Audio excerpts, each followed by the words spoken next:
huge shout out to Drew Reynolds for helping support these videos. Thank you. Hey guys, welcome back to the channel. Today I want to talk about something that I'm sure you've all heard at least once or twice in the news, in movies, or maybe even in your own communities. We're going to be talking about illegal immigration from the Mexican border. Let's start with the basics. Mexico is our neighbor to the south, and it's a beautiful country filled with vibrant culture, delicious food, and welcoming people. But why would someone leave that behind to come to the United States? Before I dive into this, let me ask you something. Have you ever traveled or thought about traveling to a different country? I'm sure many of you have, and it can be a thrilling experience. Experiencing new cultures, meeting new people, and trying new things can be an exciting adventure.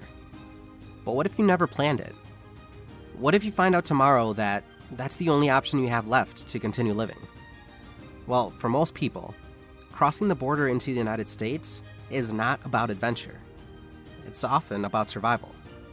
Now let's start with some history. Although it's impossible to know exactly when this started happening, immigration from the southern border started to gain a lot of momentum in the early 1900s. The United States had a strong economy, and Mexico was going through a revolution. Because of this, many people fled to the United States in search of a better life.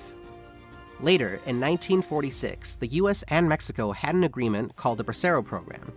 It allowed Mexican farm workers to come to the United States legally to work on farms for a temporary period. They were then allowed to go back home to be with their families. However, shortly after that agreement was formed, the terribly named Operation Wetback was implemented. The focus of this operation was to make sure that everybody that was in the United States was here legally and employed. The operation used military-style tactics to round up any undocumented workers.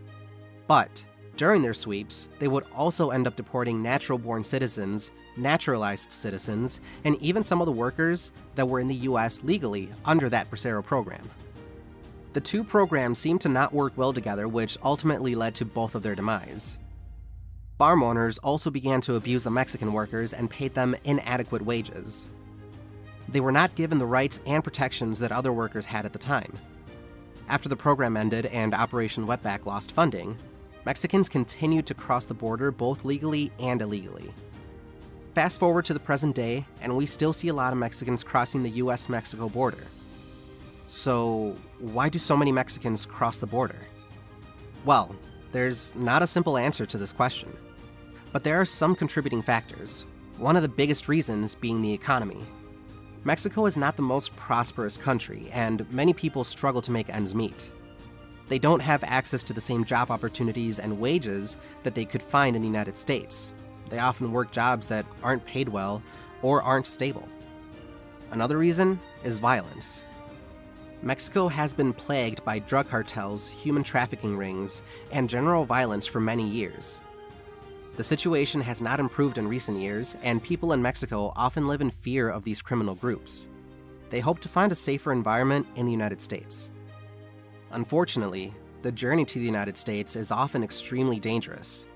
They risk their lives and safety to cross the border illegally or pay a coyote to help them cross. Even those who come to the US legally face discrimination, exploitation, and mistreatment. Now, crossing the border without proper documentation is against the law, and those that break the law should be punished for it. However, many people still do it because they feel like they have no other option. The idea of being caught and deported or possibly even kidnapped or murdered is not as daunting as some of the situations that they're leaving behind. But it's not always just about leaving Mexico. It's also about coming to the United States, a country that has a lot to offer. Many Mexicans come to the United States with the hopes of finding the American dream, a life filled with opportunity, freedom, and success. Some come for educational opportunities, to be closer to family members, or for other entirely legitimate reasons. In fact, my family and I came here to the United States illegally, not to escape anything, but to save my brother's life. My older brother has Down syndrome, and he required a lot of care growing up.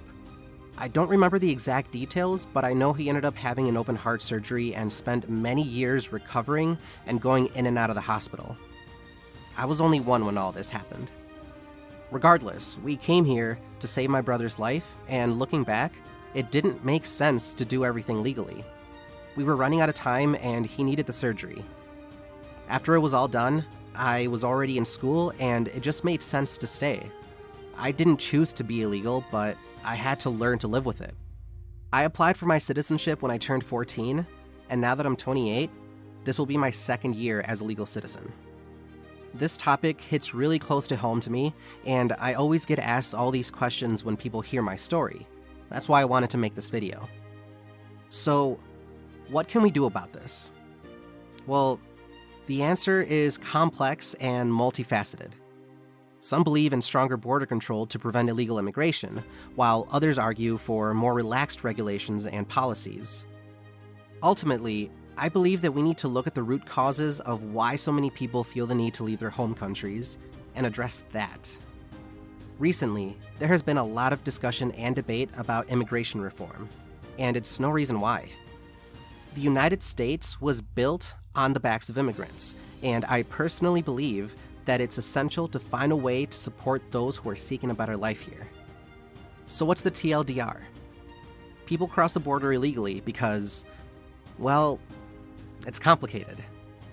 While there is no straightforward answer, it's essential that we educate ourselves on this topic and strive for a better future for all people who call this land their home. There's no simple answer, and it's not something that can be solved overnight. However, I hope I was able to shed some light on the situation and give you a better understanding of why it's happening. The next time you hear someone talking about it, I hope you can share some of the knowledge that you learned here today. Thank you guys for watching, and as always, we'll see you guys tomorrow. Adios.